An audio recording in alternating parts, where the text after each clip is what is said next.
அஸ்ஸலாமு அலைக்கும் வரமத்துல்லாஹி வபரகாத்துஹு. இப்ளீஸ் பூமியில் இறக்கப்பட்ட போது புடவை கொண்டு பொருத்தப்பட்டவனாகவும் ஒற்றை கண்ணனாகவும் ஒரு காலில் செருப்பு போட்டவனாகவும் கை இடுப்பில் பிடித்தவனாகவும் இறக்கப்பட்டான்.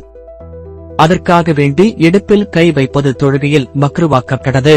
இப்ளீஸை பூமியில் இறக்கிய பொழுது அவன், யா ரப்பு, உன்னுடைய அசல் பாகத்தில் நின்றும் என்னை புறப்பட வைத்தாய், ஆதமுடைய மக்கள் பேரில் என்னை சாட்டிவை என்று அல்லாஹு தஆலாவிடம் கேட்டான்.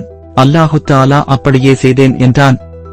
மறுபடியும் அவன், யா ரப்பு, இன்னமும் அதிகமாகிவை என்றான்.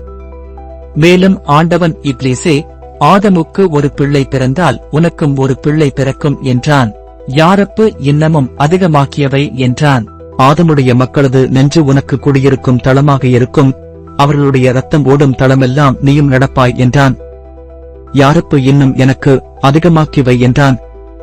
ஆதமுடைய மக்கள், மேல் நீ உலாத்து உன்னுடைய கூட்டத்தார்களைக் கொண்டும் என்றான்.